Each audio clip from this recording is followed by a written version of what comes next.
Olá pessoal, tudo jóia? Hoje eu estou aqui com meu grande amigo Nivaldo, seja muito bem-vindo. A gente vai bater um papo sobre sustentabilidade, gestão de hospitais, conversar um pouco sobre o tema ESG também, falar um pouco da vida profissional, da vida musical, né? Então seja muito bem-vindo. Obrigado, Denner. Pessoal, então a gente vai fazer esse bate-papo legal aí, vai ser divulgado aí nos canais aí do YouTube. Fique ligado, nós aguardamos vocês lá, hein?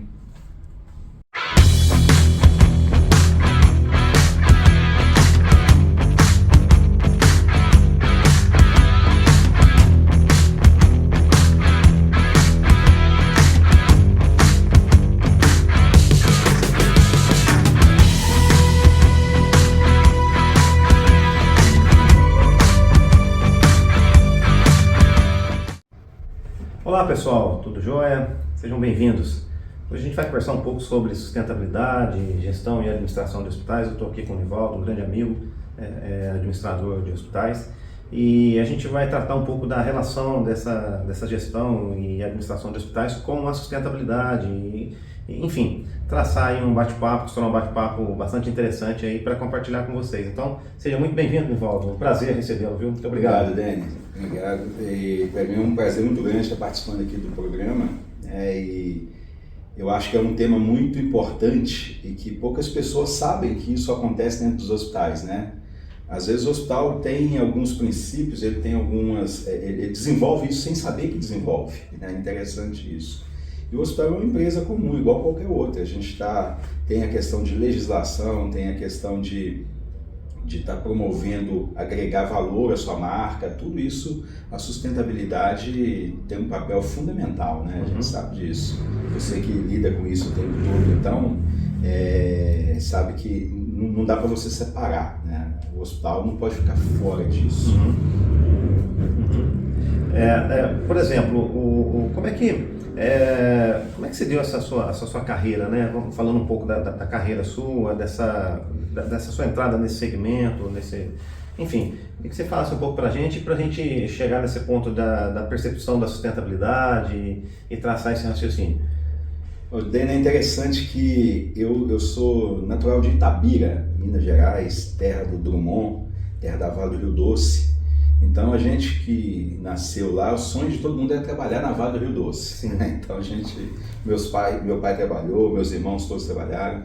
E eu cresci seguindo esse caminho. Eu fiz o Senai, fiz estágio na Vale do Rio Doce. E por um capricho do destino eu não segui, né? Não fui para o lado da Vale do Rio Doce. Mas eu comecei a trabalhar em hospital quando eu tinha 18 anos. Então já tem mais de 30 anos que eu trabalho em hospital, passei por vários setores do hospital, comecei como office boy, né? E quando eu vi que realmente aquilo ali poderia ser interessante para minha carreira, né, para o meu futuro, comecei a gostar, então eu realmente fui investindo nessa área. Então, hoje eu tenho uma empresa de administração e consultoria, temos alguns clientes na região e eu tomei gosto mesmo. A área da saúde ela é muito assim gratificante, apesar de todos os desafios que a gente tem, escassez de recursos, escassez de mão de obra especializada, é um segmento muito gratificante quando você vê que algo que você fez ajudou a vida de alguém. Isso é muito bom, né? Então eu comecei desse jeito, não conheço outra profissão, só trabalhei em hospital a minha vida toda. Então foi bem assim. Bacana. E começou lá na região de Itabira e tal? Isso, comecei na ocasião, o hospital que eu comecei a trabalhar, ele era gerido por uma empresa já de administração, que era São Camilo, que era forte na ocasião, 1991, e fiquei até 1997, quando eu saí de lá. Quando eu saí de lá, aí fui para uma empresa que também era de administração e consultoria, começamos a trabalhar na região, e o primeiro hospital que eu administrei foi o Hospital de São Lourenço, em 98. Em 98 eu vim como administrador, fiquei até 2001, e foi por aí. E depois eu conheci, principalmente o estado de Minas, nós já rodamos todo. Muita coisa, muita realidade que a gente conhece, né? Muito interessante isso. Multiplica muito conhecimento, né? Sem dúvida. É interessante como as questões regionais interferem muito, né? A gente sabe que interfere na cultura, a gente sabe que interfere na economia e na saúde também, né? Práticas, costumes interferem demais. E você cria espaços, bolhas, né? Aqui tem que ser desse jeito, aqui tem que ser daquele jeito. E um desafio de quem administra, de quem faz essa gestão, é perceber essas diferenças. Eu vou aplicar a minha metodologia, mas é uma metodologia mais de acordo com a forma como que aquele local, aquela comunidade vai aceitar, vai entender aquilo. E isso é ser um fator determinante até para o sucesso do negócio. Não adianta você fazer uma receita de bolo, o que eu fiz lá no norte de Minas, vou trazer para o sul de Minas, vou fazer que vai dar certo, que a probabilidade de ter um percalço ali é muito grande. Interessantíssimo, né? Essa relação cultural, hein? Interessante que me parece ter componentes políticos, assim, mas no bom sentido da palavra, inclusive, né? Que, inclusive, a política bem feita, como a herança grega, inclusive, né? Que é a democracia e tal, mas a política bem feita, ela é muito saudável. E pelo seu relato aí, isso me parece que esses componentes estão muito vivos, né, nesse tipo de gestão, né? Falo na política por meio do bom relacionamento, isso, né? Das boas tratativas, né? Desse bom diálogo, transitar muito bem entre determinadas situações. Então, isso em cada região acontece de uma forma, acontece com uma característica distinta. Exatamente. Em termos por exemplo, dentro dessa questão de relacionamento, o que você diria que de repente pode ser um desafio mais significativo? O que você já se deparou com alguma situação que fosse mais desafiadora, diferente? Como é que... Dene, é interessante essa pergunta sua, porque eu estava comentando isso outro dia com um amigo meu, que é o seguinte, vai muito o que você quer? Quando você quer trabalhar com a gestão profissional na área da saúde, o que você está procurando? O que a gente sempre procura fazer? A nossa empresa, quando chega, a gente faz uma análise, que a gente chama de uma análise, duas, né, na verdade, uma macroscópica e uma microscópica. A macroscópica é o posicionamento do hospital ou da entidade dentro da comunidade, dentro do todo, se é da referência para outras cidades, como que funciona essa referência, hoje está equilibrada essa referência. E a análise microscópica é a instituição com ela mesma, com os colaboradores, né, com os diretores. Então, o maior desafio, às vezes, é você fazer as pessoas entenderem isso, né? Você chega em alguns lugares que a cabeça o hospital ele não pode ter lucro, o hospital ele é do povo, ele é tudo isso, ele é do povo, ele tem que atender, mas você tem que trabalhar de uma forma para que ele gere resultado, para que esse resultado seja devolvido na comunidade. Então, às vezes a maior dificuldade é quando você tem assim, vou falar o que é uma situação que a gente conta muito. Você tem uma gestão, um pessoal de uma diretoria que não tem um bom relacionamento com a prefeitura, né? Ou você está num hospital que a comunidade não tem uma boa visão da imagem, né? Ela não se preocupou em passar a imagem dele para a comunidade, de melhorar a imagem para a comunidade. Então, na verdade, é a aceitação dos conceitos, né? Entender e aceitar. E eu acho que quem tem que dar o primeiro passo é o gestor.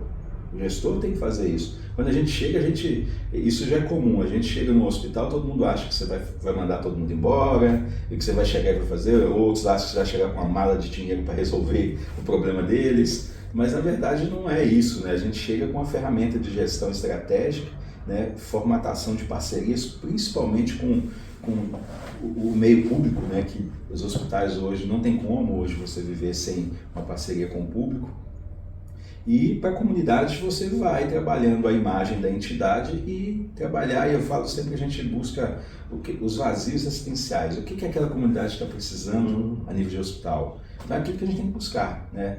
Por isso que eu falo que não serve uma receita de bolo, né? Aquilo que deu certo lá no norte de Minas, lá em Manga, lá em Januária, não dá para eu trazer para São Lourenço, para Passa Quatro, que você inevitavelmente vai ter que fazer alguma adaptação e adequação.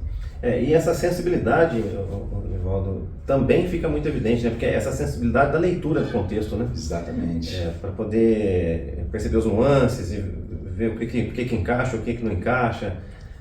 Isso é importante, Denis, você falar isso, porque a gente trabalha com... Você tem metodologias, né? Que um checklist que chega lá que você vai... Mas se você não tiver essa sensibilidade, aquilo é muito automático, aquilo é muito robótico, né? Então, acho que essa vivência, principalmente, eu gosto, por exemplo, eu chego numa cidade que eu não conheço, eu quero saber a história da cidade, como que se baseia a economia, a cultura daquele pessoal, que isso interfere demais, até da forma que você vai comunicar com eles. Teve uma situação numa cidade, é muito, cara, você não tem noção. Eu cheguei numa cidade uma vez, a gente ia implantar um projeto de captação de recursos através de carnê de doações, né, que hoje é uma ferramenta de receita não operacional muito importante de vários hospitais. Eu fiz um trabalho e foi mais ou menos próximo de uma política, igual estamos vivendo agora, política municipal. E eu fiz alguns comunicados e um deles, para diferenciar um do outro, eu estava mudando as cores. E eu não me atentei em pesquisar sobre isso lá. Tinha dois lados políticos, que um tradicionalmente é a cor amarela e outro tradicionalmente é a cor azul. Então, quando eu fiz um panfleto, digamos assim, azul, eu tenho determinados lugares o pessoal não deixava nem colocar. Você não podia nem colocar as coisas lá. Só que eles não falavam o porquê. Ah, não, prefiro que não, tal. Depois eu fui saber o porquê. Aí eu falei, puxa vida, você vê como é que são as coisas. Então, até isso você tem que estar atento. Né? Por isso que é importante você estar conhecendo tudo, as questões culturais, políticas, econômicas, que aí você faz o trabalho se encaixar. O que você tem que fazer, eu falo que tem que ser mais ou menos igual a gente fala que o mineiro é. Você tem que ir comendo pelas beiradas sem fazer muito barulho. Esse negócio de fazer um estardalhaço, eu nunca vi funcionar muito bem em cidade pequena, principalmente aqui em Minas Gerais. Então a gente tem que ir com muito cuidado, sem pisar muito naquilo que as pessoas estão acostumadas, sem mudar muito aquela forma tradicional deles. E aos poucos você vai colocando seus conceitos. Interessantíssimo. E aí, nessa medida que os conceitos novos, não necessariamente novos, né, mas que se encaixam, né, vão sendo introduzidos, a aceitabilidade vai acontecendo e isso facilita a gestão hospitalar e a administração hospitalar e, inclusive, aproxima a população, né? Você certamente deve ter algum relato desse desafio onde uma determinada situação existia um certo distanciamento da unidade hospitalar com a sociedade e com a implementação de uma gestão bem conduzida, isso acabou mudando de uma forma muito positiva. Você consegue puxar aí um traço de memória para poder trazer uma experiência para a gente, por favor? Com certeza. Inclusive, eu vou falar de onde eu estou hoje, que é Santa Casa de Passa Quatro. É a minha segunda passagem como administrador lá. Eu estive lá há 20 anos como administrador, foi o último hospital que eu administrei, depois eu fui para a consultoria e agora eu voltei novamente como administrador. Lá tinha-se um conceito na cidade que os médicos ganhavam muito, sabe? O carnê de doações tinha um percentual que ele ia para os médicos. Então o pessoal, a comunidade inteira, o médico ganha muito, não sei o que, tem tudo que a Santa Casa tinha um problema financeiro, que isso não era muito difícil acontecer. Tem que diminuir o que passa para os médicos, os médicos estão ganhando muito. Só que ninguém parou para pensar, cara, o que era esse ganhar muito. Na época eu lembro que algo assim, em torno de 45, 50 mil que você passava por mês com uma equipe de 15 médicos. Você dava 3 mil e pouco para cada um, né? Mas 50 mil na cabeça das pessoas, na época que o salário não era R$500, era muita coisa. Então, nós começamos a quebrar isso aí com programas em rádio, né, com conversas com associações, mostrando o que a gente quer, o profissional bem remunerado e presente e atuante. Então eu não quero economizar com eles, né? Quanto mais eu pagar para ele, o que quer dizer que ele produziu mais. Então isso não é o fator assim, de você medir, não é a régua que você vai medir essa questão. Então isso realmente aconteceu lá. Hoje, graças a Deus, isso não tem, a comunidade hoje entende, o corpo clínico lá é um corpo clínico muito presente, muito atuante, a diretoria que está lá hoje, eu posso falar de quem eu estou lidando, né? Legal. É uma diretoria assim, muito presente, parceira do corpo clínico, a gente vê muito essas questões, às vezes também, né, o administrador se vê numa situação que ele chegou lá, aí você tem a diretoria que não conversa com o corpo clínico, que não conversa com o secretário de saúde, o cara fica preso. Às vezes tem boas ideias que ele não consegue implementar, porque se veio de um lado, o outro lado já né, torce o nariz, porque não, se está vindo de lá, não quer nem ouvir. e o cara fica apertado. Então o gestor ele tem uma função muito estratégica nesse sentido de alinhar esses pensamentos. Ele tem que fazer todo mundo olhar para o mesmo rumo, né? E é complicado às vezes, cara. Mas aí é interessante porque a gente chega nesse ponto da discussão, tendo startado lá a ideia da sensibilidade, né? E que tem tudo a ver, né? Porque sem essa percepção, essa sensibilidade, essa leitura contextual, essa conjectura do que é uma gestão hospitalar, não se chega nesse ponto. Não se chega. Eu tenho a impressão que não, né? Eu acho que estou correto. Está correto. E é interessante perceber que com a aplicabilidade dessa metodologia e dessa visão, os resultados acontecem. Exatamente. Eu tenho a impressão que quando você chegou, e aí citando dessas duas experiências lá na cidade que hoje você está, Passa Quatro, o quanto que foi alinhado, né? Sobretudo essa questão interna também, mas pelo que você me relata, não era nessa cidade em específico, Passa Quatro, não era um desafio tão gigantesco, não, talvez. Nessa segunda etapa, não. Mas provavelmente na primeira tenha sido, né? Essa relação mais interna, isso. Né? E captar isso é interessante. Então, é o que você disse no começo da conversa, né? O macro e o micro, né? A visão externa e a visão interna. Exatamente. Né? Aproximar a comunidade e ajustar o corpo clínico, ajustar o corpo da administração, enfim.